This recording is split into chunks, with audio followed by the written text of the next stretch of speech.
It was the fifth day Julia hadn't come home.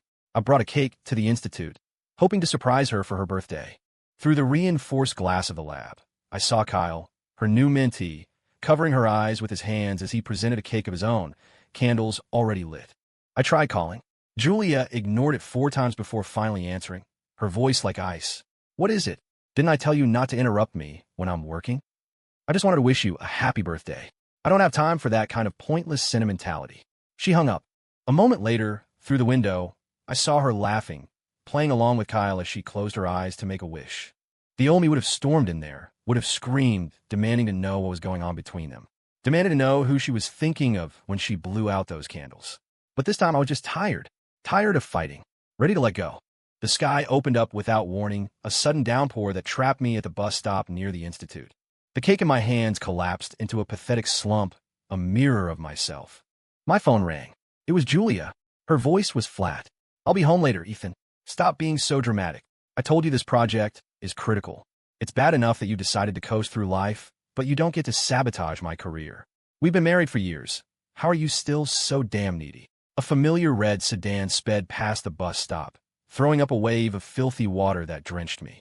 Through the rain-streaked window, I saw Julia, phone pressed to her ear, staring straight ahead. But Kyle, in the passenger seat, saw me.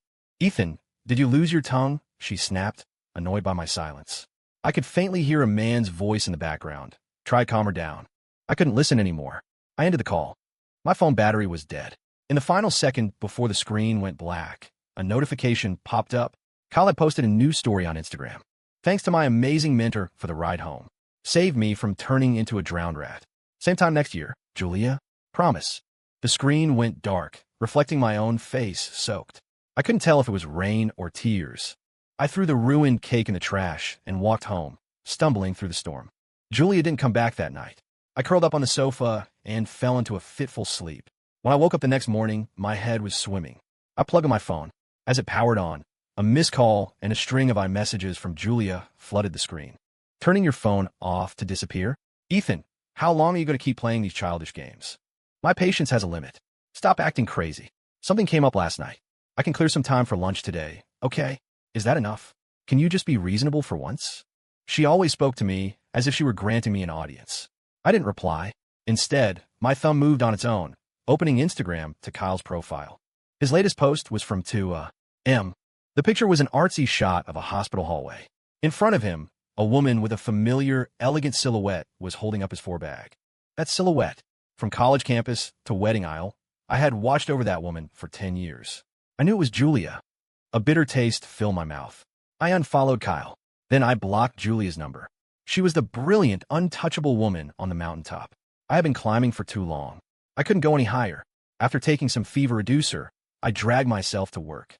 The office AC was blasting, and I shivered uncontrollably while trying to handle a difficult client over Zoom.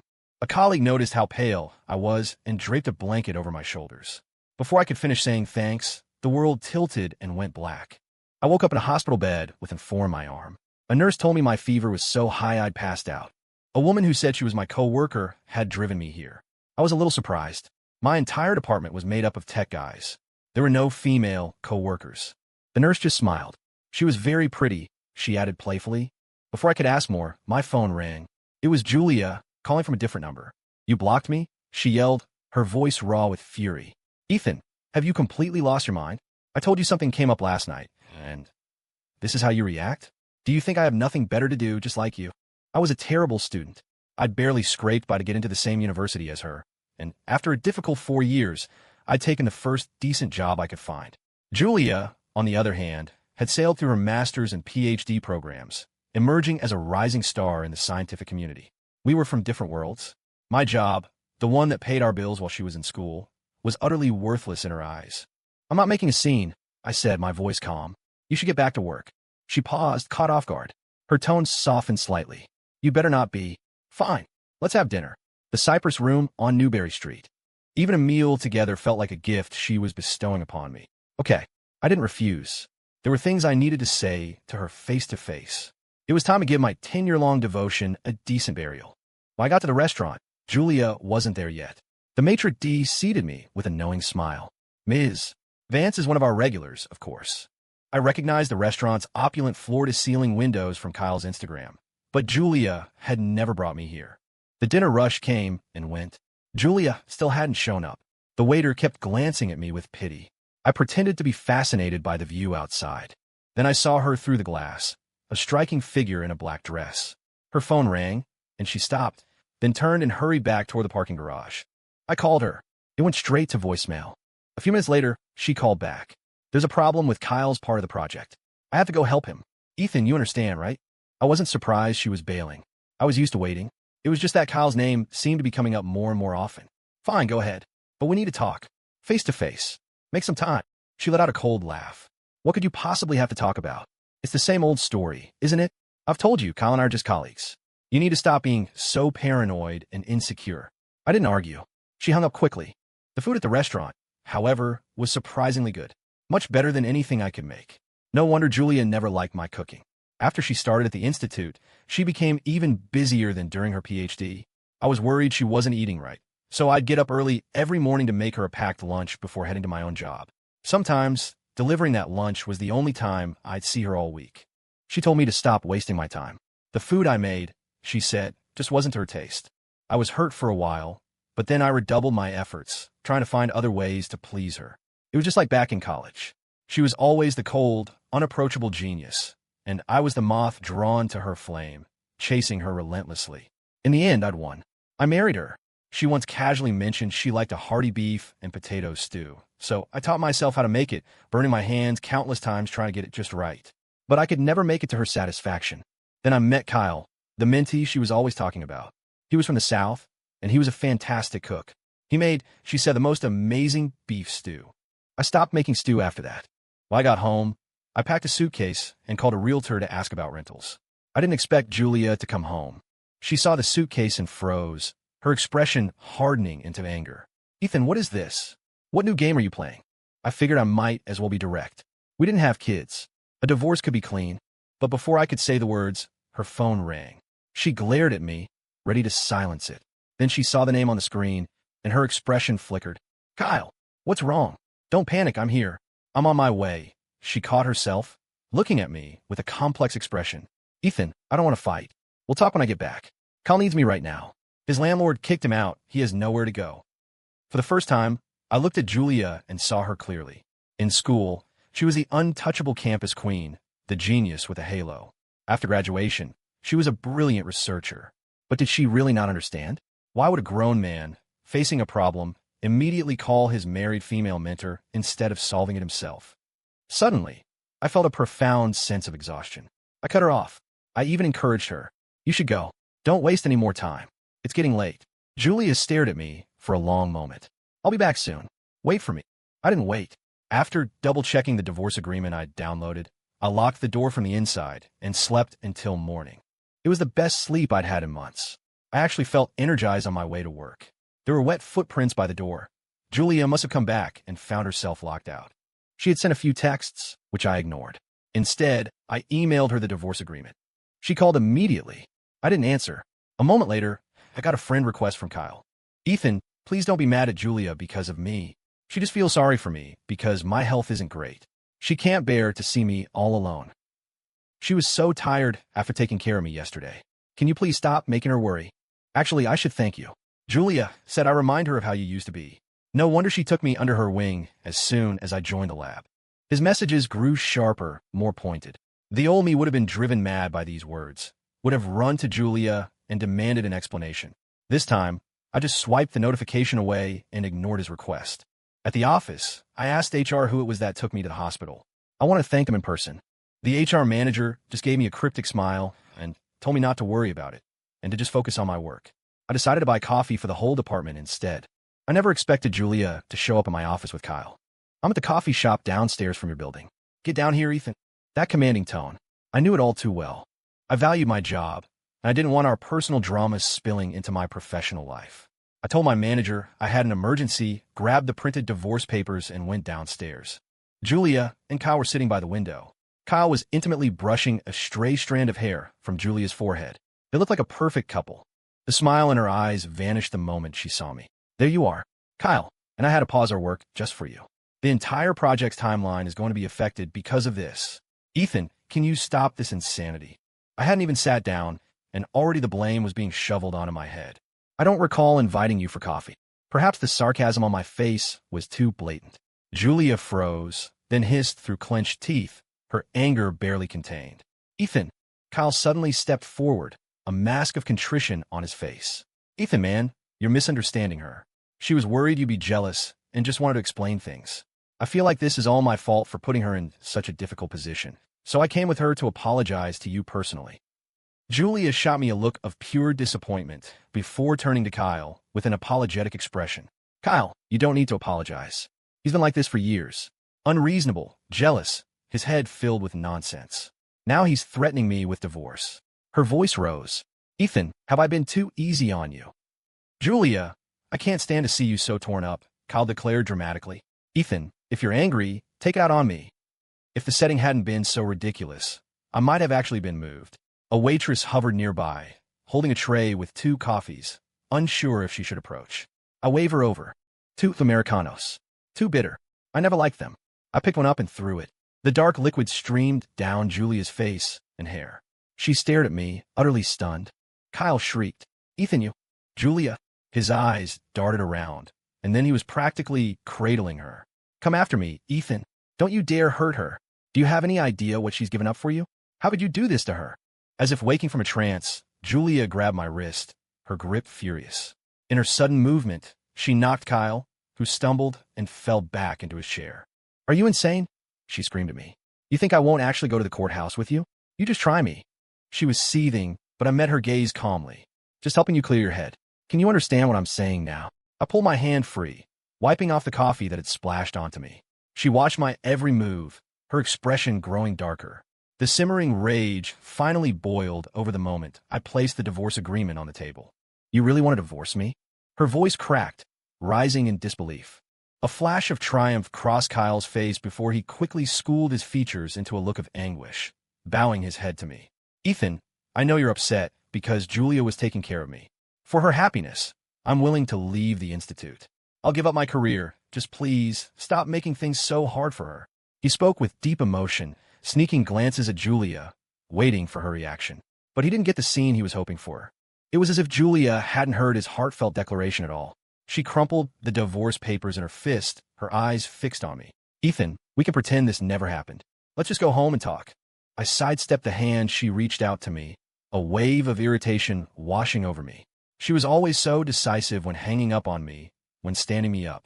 Why couldn't she understand a simple sentence now? Julia, I'm serious. I don't want to be married to you anymore. Look over the terms. If there are no issues, just sign it. I turned to leave. For the first time in years, Julia lost her composure. Ethan, she yelled in the middle of the crowded cafe, drawing stares and whispers. This public display was exactly the kind of undignified scene she had always despised. She hated my lack of ambition. She hated that I was too clingy. She hated that I needed reassurance from her. She had always been the one on the pedestal, dispensing affection like charity, leaving me feeling like a beggar in my own marriage. And now look at her, making a scene. There's a limit to this drama, Ethan. I'm giving you an out right now. If you don't take it, you won't get another chance. Ethan. I walked faster, closer to the door. She shoved Kyle aside as he tried to hold her back and ran to block my path. Julia. Kyle had somehow knocked over his coffee cup. Shards of ceramic littered the floor, and a piece had sliced open his leg. I turned back. Julia froze, her eyes meeting mine. For a split second, I saw something that looked like a plea. Julia, it hurts so much. She glanced back at Kyle, who was now writhing in pain, then looked at me, her voice strained. Ethan, I have to get him to a hospital. I'll come find you later.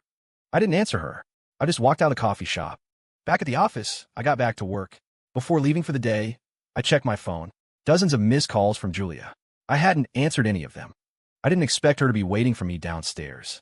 Her red sedan was parked by the entrance. She was leaning against the door, anxiously checking her phone. The moment she saw me, she rushed forward and grabbed my hand. What are you still doing here? I tried to pull away, but she gripped my hand tighter, refusing to let go. Let go of me. Julia forced a smile, her grip unyielding. Ethan, you always hated how much time I spent at the lab. Well, I took the day off to be with you, but you never answered your phone. I've been waiting here all afternoon. There was an unmistakable note of grievance in her voice. Waiting. That was the one thing Julia had taught me how to do better than anyone. In college, our friends used to joke that I was her shadow, always trailing behind her. It was the same after we got married. But the periods of waiting grew longer, harder to endure. A few years ago, she was working day and night at the lab and developed terrible stomach problems. It took me months of careful cooking to nurse her back to health. The first time I met Kyle, I was still bringing her lunch every day. The sun was blistering that afternoon as I stood outside her building, clutching a thermal container. Julia wasn't answering her phone, so I got permission from the security guard to go up and find her. "You're Dr. Vance's husband?" the guard asked, letting me through. "Man, you've got it made. Stay home, cook for the wife. She brings home the big bucks. How'd a guy like you land someone like her anyway?" His words were a mix of envy and contempt. I flinched. The glass door reflected my image. Unshaven, hair a mess, dressed in a worn-out t-shirt. Standing next to the impossibly polished Dr. Julia Vance, I looked completely out of place. A sour feeling rose in my chest. I had been up since dawn, making her lunch before my own workday started. I hadn't even had time to shave. "I have a job," I started to say, but the guard's voice boomed past me as he waved at someone behind me. "Hey, Dr. Vance, your house husband's here with your lunch." Julia emerged from the elevator, surrounded by a crowd of adoring colleagues. Kyle was right behind her, young and handsome, his hair perfectly styled. His eyes were fixed on Julia. In the crush of people, someone bumped into her. Kyle's arm shot out, wrapping around her waist to steady her. "Careful, Julia." The guard chuckled, his eyes mocking me. A bead of sweat rolled down my forehead and into my eye, stinging fiercely. Julia walked over to me. She gave the guard a polite nod, but didn't even acknowledge me. She addressed me with the cool detachment of someone giving orders to the help. "We're having a team lunch today. You don't need to bring me food anymore. It's not really to my taste. I'll just order from somewhere nearby." From behind her, Kyle peeked out, a smirk playing on his lips. "You must be Ethan, right? We're all going out to eat. Why don't you join us? I'm sure the others wouldn't mind an outsider tagging along." Julia frowned at him. "Kyle, don't worry about him. Just go home," she said to me, her eyes sweeping over my disheveled appearance. "And when you have some free time, you should really clean yourself up a bit." I waited a long time that day. The carefully prepared 3-course meal I'd made was nearly spoiled by the time I finally ate it that afternoon. That night, the stomachache was so bad I was doubled over in bed, my tossing and turning waking her up. When she found out I'd eaten the lunch she'd rejected, she told me to go sleep on the couch. "I have an important seminar tomorrow morning. How am I supposed to rest with you carrying on like this? Thank God I didn't eat your food." Thinking back on it now, it was just laughable. Julia was right about one thing. My head used to be filled with nonsense, and all of it had to do with her. I looked at the Julia standing in front of me now. She managed a smile, and it looked almost pleading. "Ethan, let's go home." It was rush hour. I could see familiar faces from my office walking by. I didn't want to get into it with her here. I nodded, not resisting anymore. But back at the apartment, my demeanor remained distant. Julia took off her coat and watched me busy myself in the kitchen. She seemed to relax, her tone becoming light and playful. "I knew it. You've just been bored lately, looking for trouble. You know, I could probably find you a different job if you want." She came up behind me, wrapping her arms around my waist. Her warm breath tickled my ear, but I recoiled, stepping away. I walked past her holding a single bowl of pasta. She froze. "Ethan, you didn't make me anything? You said you don't like my cooking." The smile on her face cracked. The anger she had been suppressing finally erupted. "You, Ethan, don't push your luck. What the hell do you want from me?" I swallowed the food in my mouth and looked at her calmly. "Sign the papers. Let's get a divorce." Julia's anger turned into a hysterical laugh. She pointed a trembling finger at me. "You're going to regret this." She grabbed her coat and slammed the door on her way out. Julia didn't come back that night. The next morning, I took the day off, met with the realtor, and signed a lease on a 1-bedroom apartment. I had movers there by the afternoon. The home we had shared for years was slowly emptied out. It was only then that I realized how few traces of Julia there were in it at all. I had 2 days of perfect quiet. I was no longer anxious at work.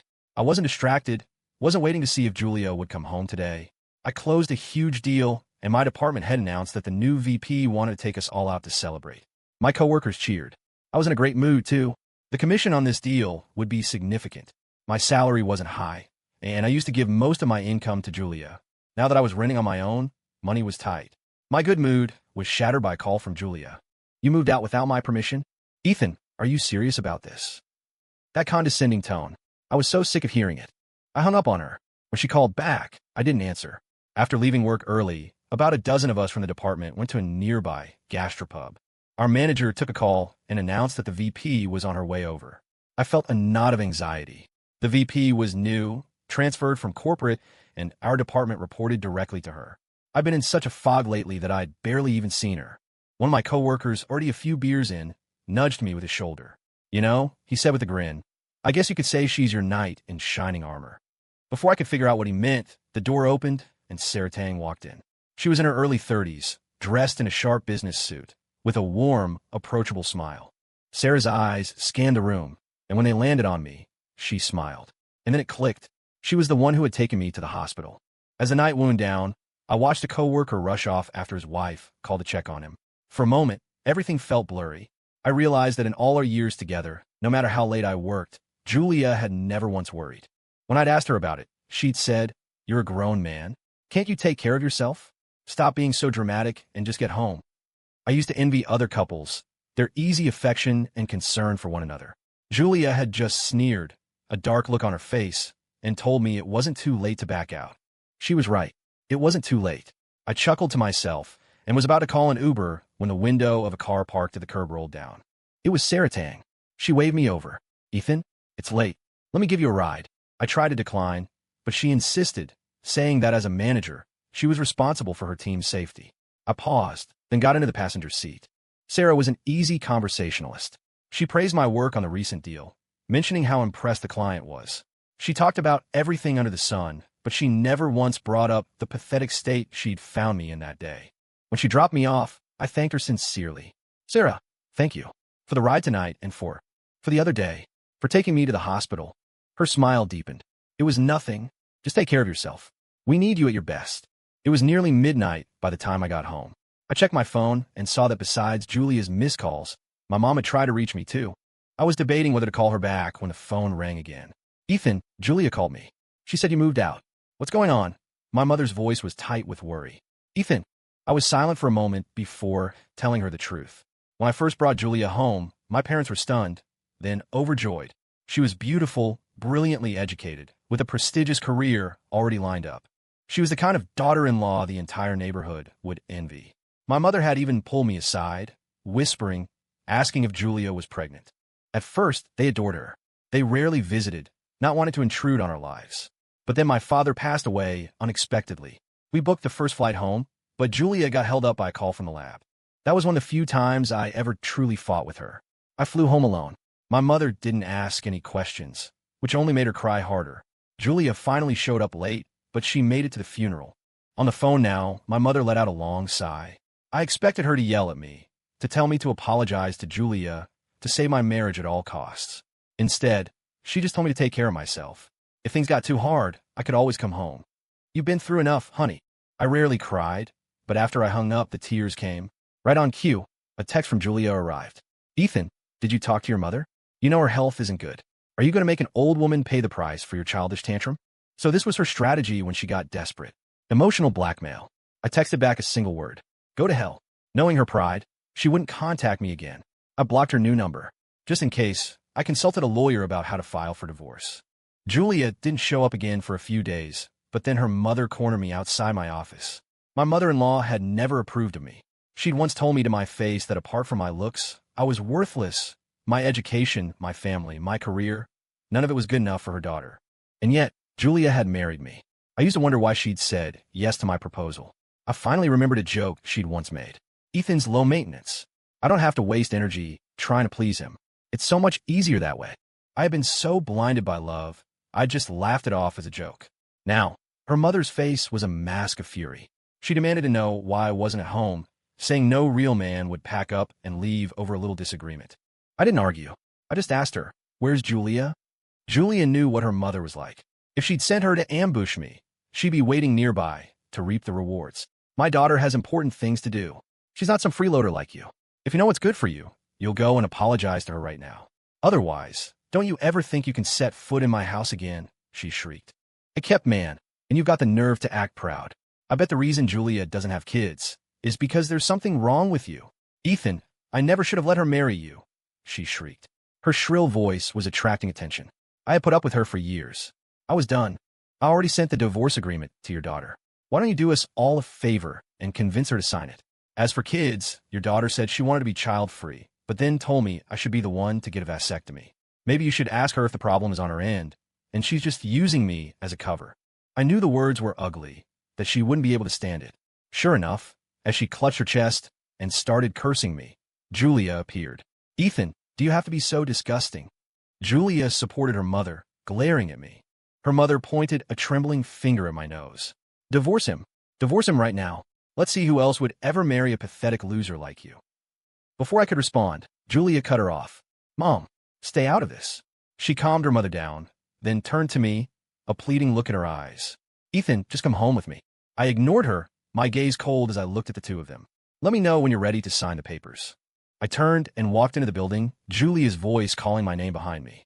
Security, please remove the individuals causing a disturbance at the entrance. Sarah Tang appeared out of nowhere. The crowd of onlookers scattered. The security guards suddenly became very diligent, blocking Julia from following me. I didn't look back. I went to my desk and focused on my work. Thankfully, my coworkers who had witnessed the scene didn't say a word and treated me as if nothing had happened. But Julia wouldn't give up. She started waiting for me outside my office every day at closing time. Even if I immediately got in a taxi and left, she would follow close behind in her car. That's how she found my new address. The next morning, she was waiting for me at the entrance to my apartment complex. I couldn't help but ask her, what about your experiments? What about your project? She mumbled, looking away. I'll get back to it after you come home. I just laughed coldly, got into a taxi, and left her standing there. Putting Julia's harassment aside, my performance at work was better than ever. My boss told me to prepare a report for the VP's office. A promotion and a raise were on the table. After we discussed business, Sarah complimented me, saying I looked much healthier and that my suit fit me well. She knew a great, authentic Italian place and invited me to dinner. I made an excuse about having plans and politely declined. I could sense her interest, and while I was grateful for her kindness, that was all it could be. After leaving Julia, I finally had the time and energy to focus on myself. Looking in the mirror, I saw glimpses of the energetic young man I'd been in college. But back then, all my courage had been for her, for that untouchable flower on the mountaintop. Now it was just for me. Sarah gently asked if I needed any help, saying she knew Julia had been relentless. I declined her offer. One marriage had already consumed 10 years of my life. In the next 10, I had a lot to accomplish. I didn't have time to spare for anyone else. After several months of this, one day Julia didn't show up outside my office. A pregnant colleague joked that I was finally a free man. I breathed a sigh of relief. She was laughing as she handed over some files to me when her smile suddenly froze. She clutched her stomach. I rushed her to the hospital. While I was waiting outside her room, I saw Julia and Kyle. Kyle's hand was wrapped in gauze. When he saw me, his expression was a mix of surprise, resentment, and a smug satisfaction. Julia just stared at me in a panic. She let go of Kyle's arm and walked towards me, flustered. Ethan, what are you doing here? I was just bringing him for a checkup. It was rare to see her so completely disarmed. I found myself watching her with a detached curiosity. I guess you haven't heard. Julia and I are living together now. Kyle's voice, no longer mild-mannered, was like a rooster crowing in victory.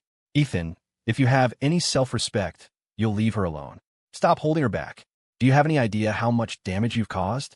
All the meetings she's missed, the delays to the project, all because of you. Kyle, shut up. Julia shook her head frantically. It's not what he's saying, Ethan. That night, I called you, but you didn't answer. I was drunk, and I ended up at his place. He forced himself on me. As if afraid I wouldn't believe her, she shoved Kyle away from her hard. Julia, how could you say that to me? Kyle stumbled back into the wall.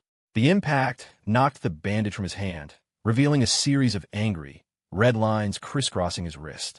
The wounds reopened, and blood dripped onto the floor. He slid down the wall, trembling from pain and blood loss.